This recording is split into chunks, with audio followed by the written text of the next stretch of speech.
Mamedov Xaliq Ziyəddinoğlu, Kəlbəcər rayon sakiniyəm.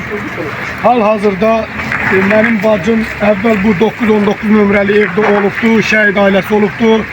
Onun su ilə bağlı borcu olubdu, köçüb gedib Ağdama. Mən də cənab nazirə, cənab Ağdamın başçısına müraciət eləmişəm. Cənab başçı sağ olsun ki, məni evlə təmin eləyib, hətta evimin sənədləri gəlib öz adıma. Evdə körpə uşağım var.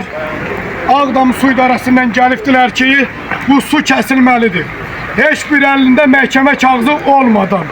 Mən də bildirəm ki, yoldaş müəllim, adını familiyanı bildirginə, sən kimsən?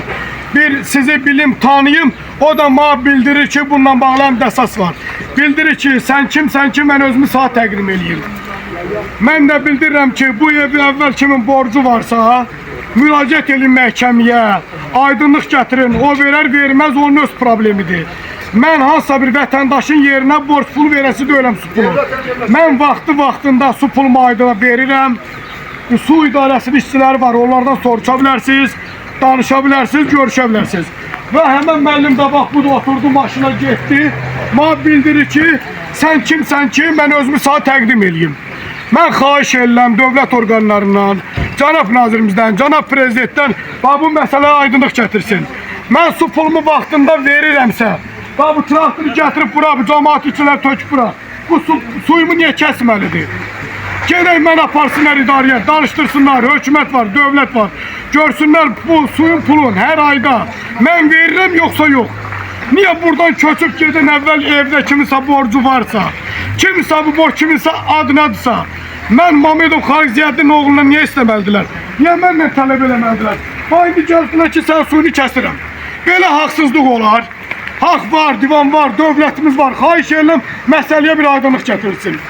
Su idarəsinin özün mavin kimi göstərib bildiyim, adını hələ də bilmirəm kimdir, nəçidir. Konkret məndə video çəkilişi var. Mən ona sual verirəm. Mənə bildir ki, sən kimsən ki, özüm sana təqdim edeyim. Xahiş edirəm, bu haqsızlığa bir nətər deyirlər, qarşısı alınsın. Kiminsə su pulu mənim cibimdən ödənilməsin. Mənim büdcəmdən ödənilməsin. Mən kiminsə yerinə su pulu verəsi deyiləm. Mənim adımı yoxlasınlar, adımda olan borc varsa başda pulumu verəsiyəm. Mən bundan boyun qaçırmıram.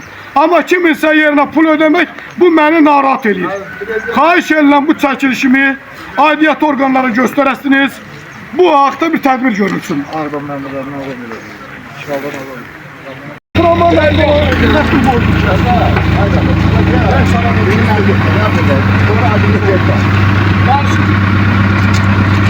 Mən Mamedov Xaliq Ziyəddinoğlu. Əvvəlcədən 919 nömrəli evdə məndə də var Kuraman yaşayırdı. Onlar köçdü Ağdama, mən Ağdam dövlətçilərinə, cənab nazirə, cənab icra başçısına müraciət elədim. Məni evlə təmin elədi. Bu müəllim gəlib buraya deyir ki, sənin su pulu borcun var. Bu müəllimə sual verirəm. Mənim borcum var, yox, mənə su pulum verdilər.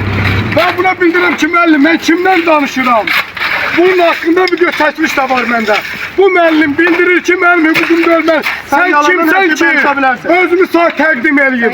Onunla bağlı deyil, amma video çəkilişi məndədir. Xahiş edirəm, bu su idarəsi haqqında bir tədbir görülsün. Hafiz müəllim 200 minlik maşın sürür.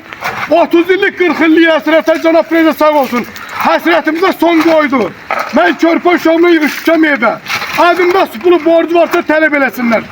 Xahiş edirəm, bu barədə bir tədbir görülsün. Mənim şikayətim bu müəllimdəndir. Hələ də özüm təqdim eləmir, adım bilmirəm. Cəmaatı töküb burası su pulu borcum var, ödəginəm. Mənim adımda su pulu borcu varsa verim. Məndən əvvəl kimin adında su pulu varsa, kimin borcu varsa ondan tələb eləsin. Müəllim niyə məndən tələb eləməlidir ki, kiminsə borcunu mən verim? Belə qanun var, belə haqsızlıq olar.